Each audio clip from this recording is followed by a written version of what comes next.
લાલ કિતાબ, જેના સામાન્ય અને વૈજ્ઞાનિક ઉપાયો તમારા માટે પથદર્શક અવશ્ય બનશે. લાલ કિતાબ બનશે આપની સમસ્યાનો અંત, જેમાં આપના માર્ગદર્શક રહેશે શ્રી હરિવદનભાઈ ચોકસી.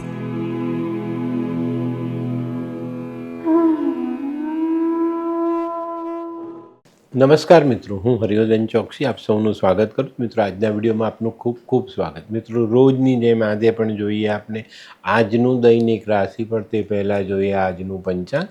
વિક્રમ સંવત 2081 ઈસવીસન 2025, ચૈત્ર વદ ત્રીજ બુધવાર, તારીખ 16/4/2025. આજના સૂર્યોદયનો સમય સવારે 6:19 અને સૂર્યાસ્તનો સમય સાંજે 7 કલાકે. આજની ચંદ્ર રાશિ છે વૃશ્ચિક અને આજનું નક્ષત્ર છે અનુરાધા. મિત્રો, આજે જેમનો જન્મદિવસ છે એ લોકોને અમારા તરફથી ખૂબ ખૂબ શુભકામના. જીવનમાં દુશ્મનાવટ ટાળીને ચાલજો, જિંદગી સહેલી થશે. મિત્રો, આજે જે બાળકો જન્મ લેશે એ લોકોની રાશિ રહેશે વૃશ્ચિક અને આજના જન્મેલા બાળકો મનમાં ગુસ્સો રાખનારા અને બદલાની ભાવનાવાળા હશે. તો મા બાપે પહેલેથી આ સંસ્કારને દબાવવા જરૂરી. તો મિત્રો, હવે સમય થયો છે આજના સુવિચારનો. આજનો સુવિચાર: માણસે કોઈને પણ ચકાસવાની કોશિશ નહીં કરવી. માણસે સામેના વ્યક્તિને સમજવાની કોશિશ કરવી જોઈએ.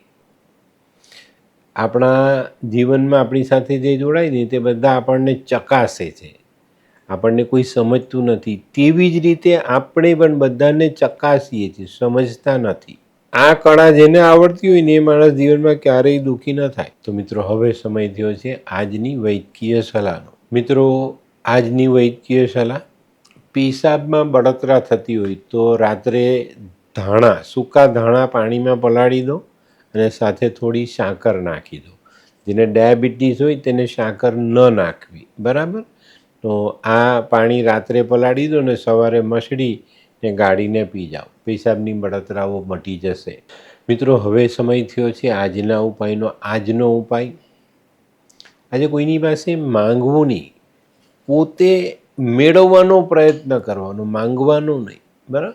માંગવું એ કાયરતા છે અને પામવું એ બહુ મોટી વાત છે. અને એ આપણી જે વાત છે ને એને આપણે લાયકાત કહીએ છીએ. તમારામાં લાયકાત હોય તો તમે મેળવીને કામ કરી શકો છો, આગળ વધી શકો છો.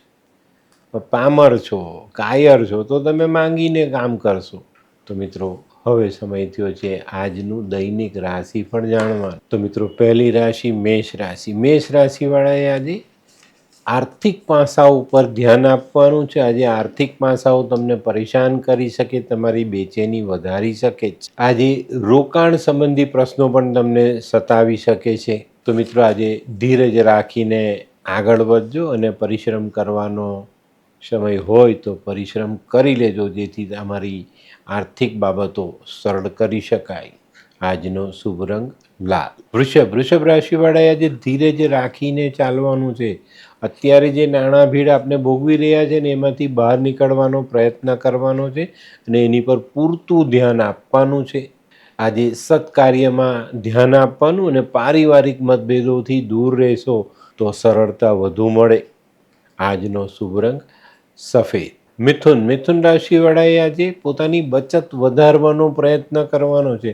આવનારા સમયમાં જો આપણને તકલીફ નથી ભોગવવી તો અત્યારથી નાની નાની બચત કરવી જરૂરી દેખાય. આજે ખોટા અવિચારી જેને આપણે કરવાના નથી એવા ખર્ચાઓ ટાળવા ખૂબ ખૂબ જરૂરી છે. આજે સાંજનો સમય પરિવાર સાથે વિતાવી શકાય. આજનો શુભ રંગ પીળો. કર્ક રાશિવાળા માટે આજે દિવસ સારો છે, લાભકર્તા દિવસ છે. આજે તમને આર્થિક ફાયદાઓ મળતા દેખાય છે. તમારા અટકેલા કામો આગળ વધતા દેખાય છે. આજે આર્થિક મુશ્કેલીઓ દૂર થતી દેખાશે અને ભવિષ્ય આપણે નક્કર બનાવી શકશું. આજનો શુભ રંગ ક્રીમ. સિંહ રાશિવાળા માટે આજે કંઈક નવું આયોજન કરવાનો દિવસ છે. તો મિત્રો, મનમાં જે યોજનાઓ તમે વિચારી રાખી છે એને યોગ્ય સમયે અમલમાં મૂકવાની હોય તો એ આજનો દિવસ તમારા માટે યોગ્ય સાબિત થઈ શકે છે. આજે કોઈ ધર્મ કાર્ય તમે કરી શકો છો અને આજે તમે તમારા આર્થિક પાસાને મજબૂત પણ કરી શકશો. આજનો શુભ રંગ આછો કેસરી. કન્યા રાશિવાળા માટે આજે કોઈ નવી તક સામે આવતી દેખાય, જે કોઈક નવા સંબંધો બંધાય એવી સંભાવનાઓ પણ મોટી દેખાય છે. આજે પારિવારિક વાતાવરણ પણ આપણે સુખમય બનાવી શકીએ. આજે છે ને આપણા જૂના સંબંધો ફરી પાછા તાજા થતા દેખાય છે ને એમાં આપણે મોટી રાહત મળે. આજનો શુભ રંગ ગુલાબી. આ કેવા કેવા ન્યૂઝ છાપે છે આ લોકો ધરતી. હા, શું હસ્યા કરો છો? આખો દિવસ પેપર વાંચો છો, તમને કઈ ચિંતા થાય છે કે નહીં? આ દુનિયાની ચિંતા હું શું કામ કરું? ગાંડો છું? લોકોની નહીં, આપણી દીકરીની ચિંતા. તેનું ગોઠવાતું નથી. હા, એની ચિંતા તો મને પણ છે, પણ શું કરીએ કંઈ સમજાતું જ નથી. મમ્મી, પપ્પા. અરે મમ્મી, તમને ગમતા સમાચાર આપું. અરે શું? પપ્પા, હવે તમે મારી ચિંતા કરવાનું છોડી દો. કેમ? મારી પેલી ફ્રેન્ડ હતી ને, જે લગ્ન માટે છોકરો શોધતી હતી, પણ તેને યોગ્ય પાત્ર મળતું ન હતું. કોણ, પેલી નીલમ? હા, નીલમ. તેને માત્ર 3 જ મહિનામાં પોતાના માટે સુંદર, સુશીલ અને સંસ્કારી પાત્ર મળી ગયું. શું વાત કરે છે સોનુ? હા મમ્મી, એણે લાલ કિતાબ બનાવીને પોતાની જિંદગી બદલી નાખી. લાલ કિતાબ? હા પપ્પા, લાલ કિતાબ. તો ચાલો આપણે પણ બનાવીએ લાલ કિતાબ.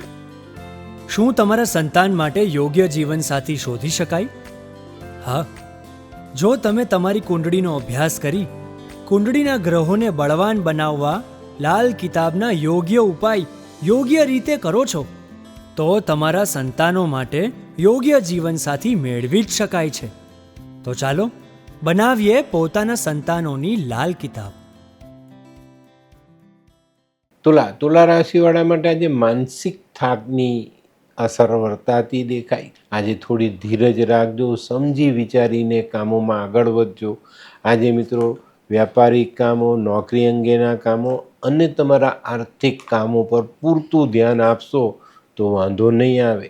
આજે તુલા રાશિવાળા જે લોકો નોકરી કરે છે એ લોકોની જવાબદારીમાં વધારો થતો દેખાય છે. આજનો શુભ રંગ આછો ભૂરો. વૃશ્ચિક રાશિવાળા માટે આજે દિવસ સારો પણ છે અને સાચવવાનો પણ છે. આરોગ્ય સાચવવું પડશે અને ધંધાકીય કામોમાં તમને સારી સફળતા મળવાની સંભાવનાઓ મોટી છે. આજે તમારા અધૂરા કામ પૂરા પડતા દેખાશે. પણ મિત્રો આજે તમારે કૌટુંબિક મતભેદોથી દૂર રહેવાનું છે. આજનો શુભ રંગ મરૂન. ધનરાશિવાળાએ આજે ધીરજ રાખીને ચાલવાનું છે. ધીરજ રાખીને ચાલશો ને તો આજે સફળતાનો સ્વાદ ચાખી શકશો. આજે કોઈ નવા કાર્યનો શુભારંભ શક્ય છે. આજે આર્થિક બાબતોમાં ખૂબ સાવધાની રાખીને આગળ ચાલશો તો સારા પરિણામ લઈ શકાય. આજનો શુભ રંગ આછો પીળો. મકર રાશિવાળા માટે આજે વ્યવસાયમાં પ્રગતિ આવતી દેખાય છે. આજે તમારે તમારી પોતાની વાત કોઈની સામે મૂકવી છે તો સમજી વિચારીને મૂકવી. સામાજિક કામોમાં તમને આજે સારી સફળતા મળે અને કોઈ પ્રોપર્ટીને લગતા પ્રશ્ન જો અટકેલા હોય તો એમાં પણ તમને સારું ફળ ચાખવા મળે. આજનો શુભ રંગ નેવી બ્લુ. કુંભ રાશિવાળાએ આજે ધીરજના ફળ મીઠા એ વાતને યાદ રાખીને આગળ ચાલવાનું છે. આજે કોઈ પણ કામમાં ઉતાવળ કરવાની નથી, ઉતાવળો જો નિર્ણય લેવાનો નથી. આજે વાદ વિવાદથી ઘણું બધું અંતર રાખીને ચાલવું તમારા માટે હિતાવહ. આજનો શુભ રંગ કેસરી. મીન રાશિવાળાએ આજે કૌટુંબિક સુમેળ સાધીને ચાલવું જરૂરી દેખાય છે. આજે કુટુંબનો જે સંપ છે એ તૂટવો ન જોઈએ. આજે તમારા વેપારમાં મહત્ત્વના કામને ગતિ મળતી દેખાય છે અને એનાથી તમને સારો આર્થિક લાભ મળી શકે છે. આજે મિત્રો વડીલોની સલાહ લેવાનું ચૂકતા નહીં અને એમની સેવા કરવાનું પણ ચૂકતા નહીં. આજનો શુભ રંગ આછો કેસરી. તો મિત્રો આ તો તમારા માટે આજના દિવસનું સંપૂર્ણ રાશિફળ. આજનો વિડીયો ગમ્યો તો લાઈક કરો, શેર કરો. યુટ્યુબ જોનારા શેર કરે અને સબસ્ક્રાઈબ કરે. હું હરિવર્ધન ચોકસી આપ સૌની રજા લઉં. ફરી મળીએ નવા વિડીયોમાં નવી જાણકારી સાથે. તો ચાલો બદલીએ જિંદગી. નમસ્તે.